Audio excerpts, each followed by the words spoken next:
Hello dear students, we are doing our chapter 6 algebraic expression and identities.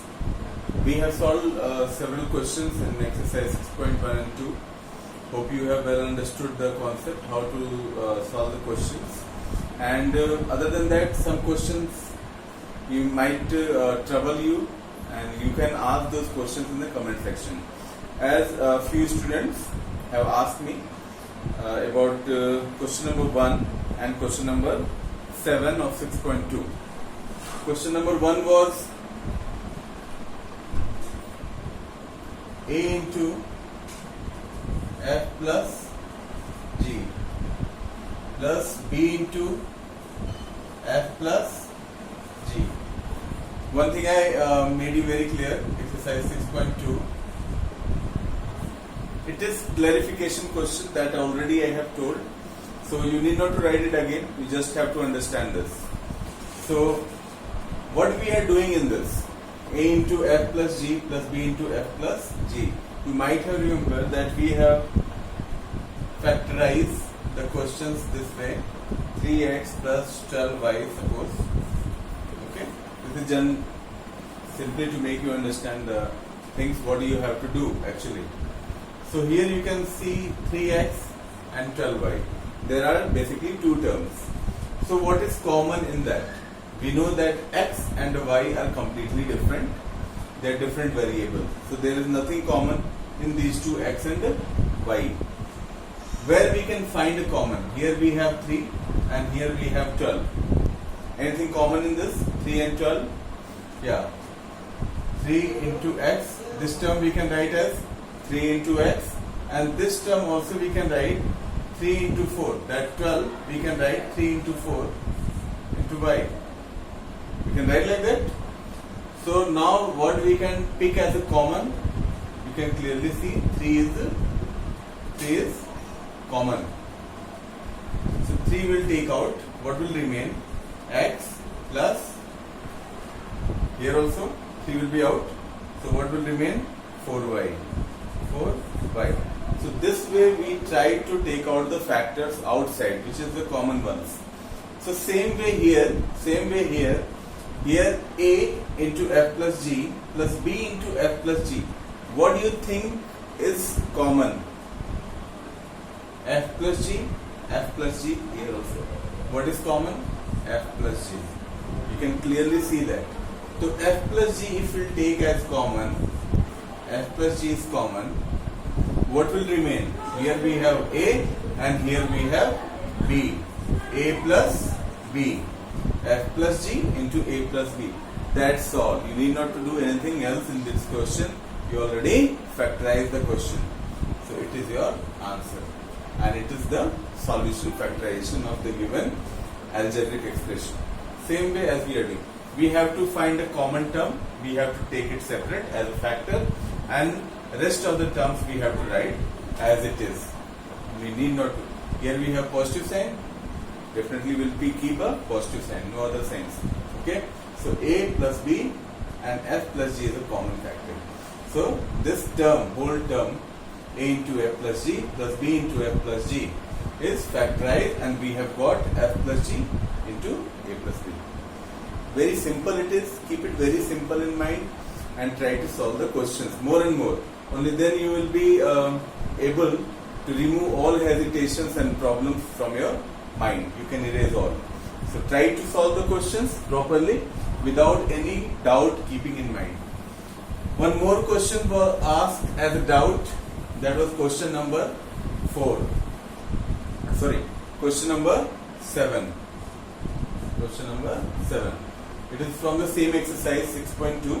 What was the question? 4 into P plus Q whole square minus 8 P plus Q.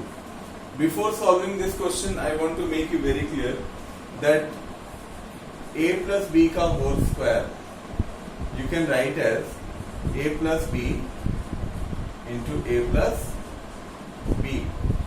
So here if we have P plus Q ka whole square, what we can write? P plus Q ka whole square, what we can write? P plus Q and P plus q. P plus q plus P plus q into P plus q we can write.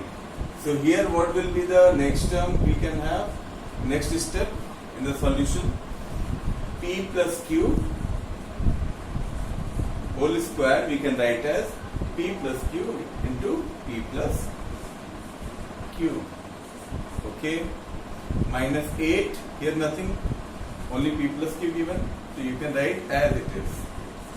Now whatever we done in the previous question, same thing you have to do here also. You have to find the common term here, common term. So clearly you can see that P plus q is common. Here also we have P plus q, here we have 2 P plus q, and here we have 1 P plus q. Okay, P plus q is common in both the terms. How many terms here? 1 term and 2 terms. So this term P plus q is common. What else is common? See, here we have 4 and here we have 8. You know that 8 we can write as 2 into 4. You can write or not? 8 we can write as 2 into 4. So one more step we can increase, 4 into P plus q minus 2 into 4 P plus q. Okay. Now what you can see, what is common? 4P plus q we have here also, and 4P plus q we have here. In both the terms we have this common. So 4P plus q we can take out. What will be remaining in the both terms? P plus q is remained here and 2 is remained here. Okay? Okay? P plus q is remained here. P plus q, and what else is? This is outside. So what else is remain? Minus 2. And this is our solution. Nothing else you have to do. So hope you all have understood this very simple concept. So you need not to work a lot or need not to do lot of calculation. Only it is very simple. What do you have to do? You have to take out the common terms, common things or common factors outside, and whatever else is remain, that you have to write as it is. As here what we have done, 4P plus q we have taken outside, and what else is remained? Here we have remained with P plus q, and here with minus 2 in second term. So that same P plus q minus 2 we have written, and whatever is common, okay, common we have written outside. So very simple it is. Keep it as it is, very simple, and try to understand. Okay, solve more and more questions. You will be very smooth in doing such kind of questions. Very easy this is. So try to understand and try to solve more and more questions. You can take help of other books also.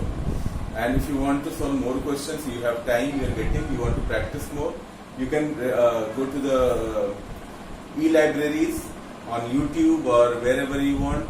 Type the same thing, class, and you can get lots of questions, many questions. Try to solve those questions, and if you are not able to do, you can ask me on the comment section. So that's all for today. Hope you have understood. Try to solve the questions. In our next video, we will see how to solve or rearrange the algebraic terms, whatever is given in the question. So till then, you can solve the question from the given exercise. Thank you very much.